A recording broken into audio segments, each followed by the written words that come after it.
Assalamualaikum warahmatullahi wabarakatuh. Sebelumnya perkenalkan kami dari kelompok 7 yang beranggotakan Fitrian Puji Arifah dengan NPM 19 10 10 4121, Bagus Imam Akmal dengan NPM 19 10 10 4122, Krisnanda Kurnia P dengan NPM 19 10 10 4124, Nabila Guna P dengan NPM 1910 10 4125 dan Arimbi Fauzia dengan NPM 1910 10 4128. Izinkan kami dari kelompok 7 mempresentasikan materi yang berjudul penelitian data arsip. Data penampang. Yang pertama, data mungkin mengecualikan beberapa perusahaan saat ini, sehingga dapat menyebabkan beberapa perusahaan jatuh di antara celah-celah. Perusahaan kecil mungkin tidak dimasukkan jika ada ukuran atau rintangan yang ditentukan untuk penyertaan mereka. Prinsip yang sama akan berlaku untuk perusahaan-perusahaan yang tidak aktif diperdagangkan di pasar saham. Yang kedua, data mungkin mengecualikan perusahaan yang tidak bertahan. Perusahaan yang digabungkan, diakuisisi, dan bangkrut biasanya akan dihilangkan dari database saat ini, memerlukan pencarian dari sumber lain jika ini adalah objek atau subjek penelitian. Yang ketiga, data mungkin tidak mutakhir karena data terbaru mungkin belum dimasukkan. Ini menjadi lebih sedikit masalah dengan lebih banyak database online dan berbasis web yang beroperasi baik dalam metode atau mode waktu nyata atau mampu mengunggah informasi setiap hari.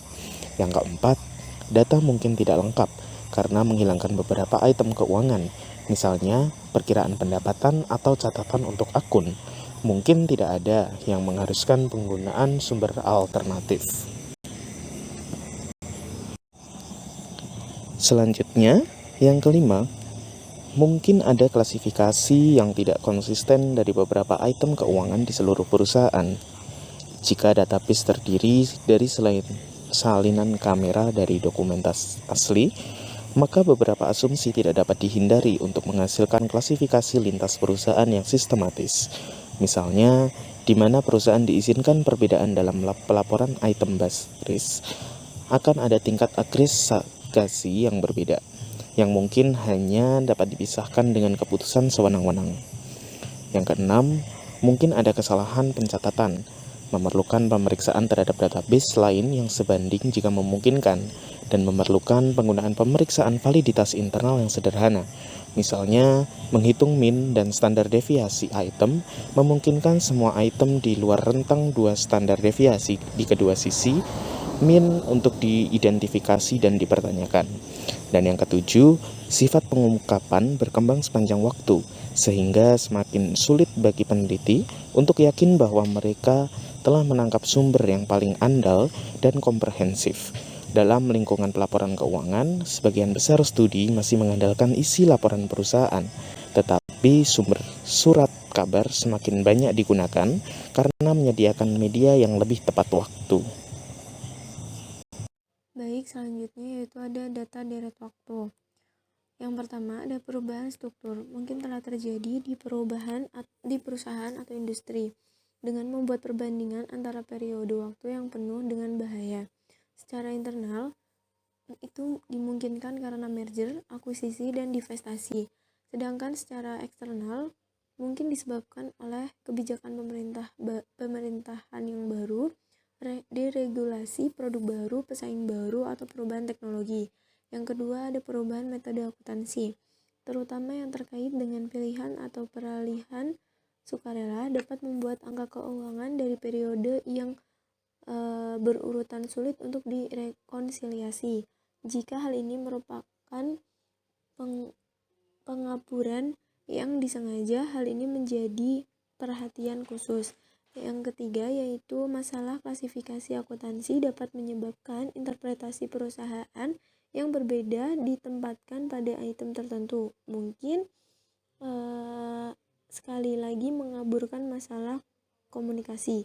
Jadi sebuah perusahaan dapat memilih untuk mengkonsolidasikan hasil anak perusahaan dalam 1 tahun, tetapi tidak pada tahun berikutnya. Meskipun Tampaknya tidak ada perubahan material dalam keadaan antar periode. Selanjutnya yaitu proyek penelitian yang dilakukan biasanya tidak disebut arsip. Poin-poin yang berimplikasi pada penggunaan bahan dokumenter yang akan digunakan untuk mendukung metode penelitian lain yaitu 1.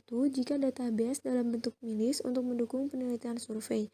Kegagalan untuk memperbaruinya secara teratur akan berarti bahwa daftar tersebut mengecualikan beberapa orang yang menjadi target dan mencakup beberapa orang yang telah meninggal atau telah pindah.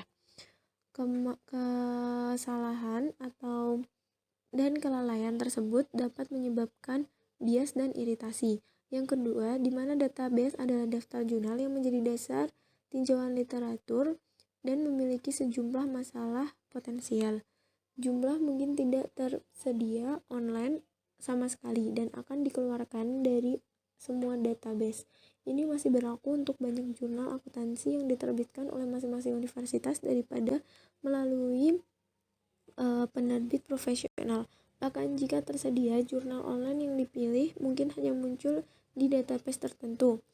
Kami mungkin perlu mengakses beberapa database untuk melacak referensi yang diperlukan. Makalah lama masih belum tersedia dalam bentuk elektronik melalui sebagian besar database, meskipun database menjadi lebih komprehensif dalam cakupannya dengan background yang dalam. Jika kita perlu mengakses karya dari sebelum akhir 1980-an, maka kita mungkin harus menggunakan format cetak hard copy. Demikian pula, makalah terbaru mungkin juga tidak segera tersedia. Tidak ada yang begitu membuat frustasi selain memiliki akses ke judul dan mungkin bahkan abstrak dari makalah yang harus dibaca hanya untuk menyadari bahwa semua makalah tidak akan tersedia selama 2 bulan lagi. Berhati-hati juga terhadap keberadaan gagasan kertas utuh karena terkadang versi online akan menghilangkan semua gambar dan referensi. Yang ketiga, harus berhati-hati dalam membuat kesimpulan yang tidak beralasan dari sumber arsip, terutama jika ada bahaya yang mungkin tidak kita bandingkan dengan sejenisnya. Perbedaan konteks dapat menjelaskan bahwa kontradiksi dan inkonsistensi yang tampak dalam temuan potongan-potongan komparatif, sehingga penting bagi kita untuk kembali ke sumber aslinya sedapat mungkin. Memang, Browell tahun 1985 mengaitkan banyak masalah penelitian akuntansi dengan fragmentasi, yang berarti perbandingan sulit dilakukan dengan percaya diri, yaitu studi yang berbeda menggunakan metode dan instrumen yang berbeda di lokasi yang berbeda. Selanjutnya adalah pertukaran validitas dalam penelitian arsip. Sebuah studi arsip biasanya akan memiliki lebih banyak validitas eksternal daripada pendekatan eksperimental atau simulasi karena mengacu pada data empiris. Tetapi, bahaya yang akan muncul jika proses seleksi kita, misalnya untuk data perusahaan, cacat, sehingga menghasilkan sampel yang tidak representatif. Situasi ini akan diperburuk jika kita menerapkan prosedur pencocokan dalam desain penelitian. Karena tidak akan ada jaminan bahwa temuan tersebut tidak spesifik industri atau bahkan mungkin spesifik kasus untuk kelompok perusahaan yang dipilih. Menurut Libby tahun 1981 menyarankan bahwa studi ekonometrik menggunakan data arsip pada dasarnya bersifat eksperimental. Mereka dapat digunakan untuk menjawab pertanyaan serupa dengan yang dibahas oleh studi eksperimental, meskipun peluang untuk manipulasi variabel terbatas. Sementara, eksperimen laboratorium sering memanipulasi perawatan dan menyimpulkan kausalitas. Banyak studi arsip mencari asosiasi dan gerakan sistematis antara variabel yang menarik. Meskipun asosiasi bukan sebab akibat, masalah validitas internal masih ada. Sebagai contoh, Wallace tahun 1991 menentukan masalah validitas internal yang terkait dengan penelitian laporan keuangan, khususnya yang berkaitan dengan instrumentasi dan sejarah.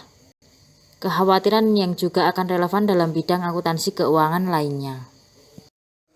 Sehubungan dengan instrumentasi, menurut Wallace, beliau menyarankan bahwa selalu ada pertanyaan tentang apa yang sebenarnya merupakan perubahan akuntansi. Detail teknis menjadi penting dalam proses instrumentasi. Jika sumber informasi yang berbeda digunakan, atau bahkan personel yang berbeda, untuk mengumpulkan data dari laporan tahunan, perbedaan pengukuran dapat muncul yang mengancam validitas hasil. Masalah instrumentasi yang serupa muncul dalam penelitian prediksi kegagalan. Karena berbagai definisi kebangkrutan telah digunakan dalam penelitian sebelumnya.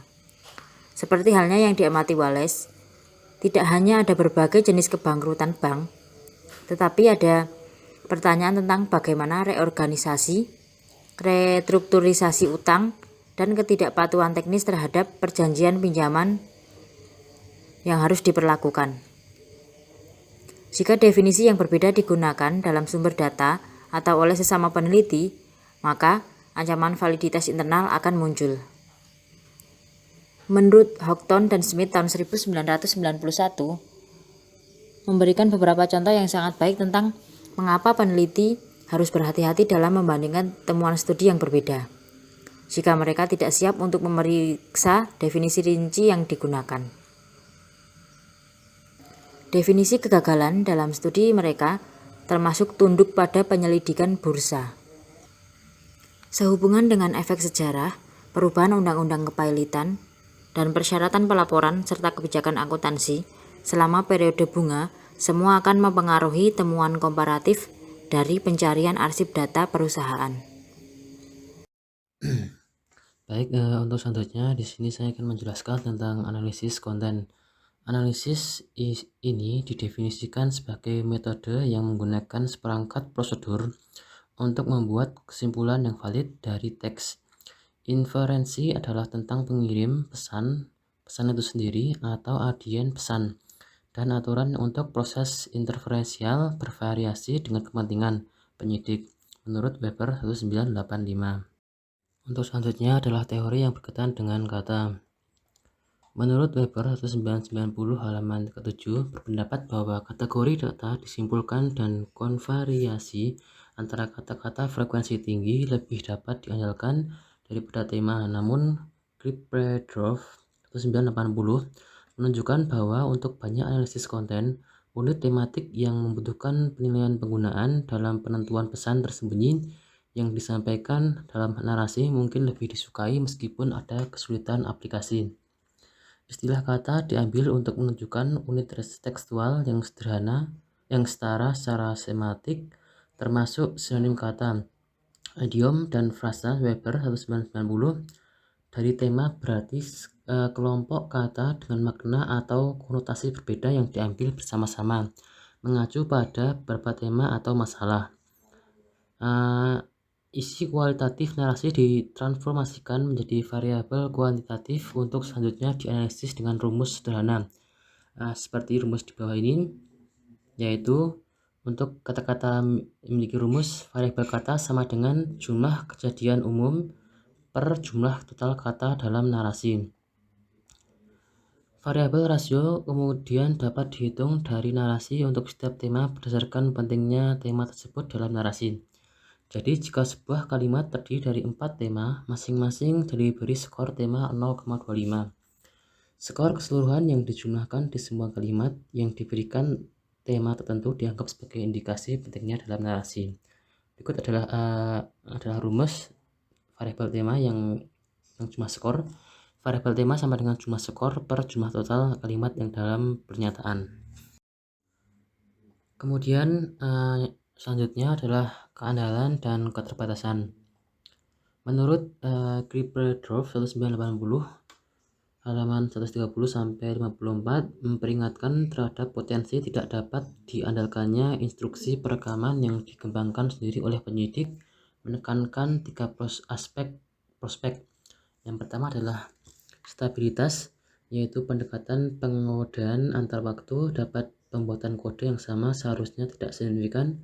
Kemudian yang kedua adalah reproduktivitas, aturan pengkodean harus demikian rupa sehingga memungkinkan pembuatan kode yang berbeda di lokasi yang berbeda untuk menyetujui secara substansional.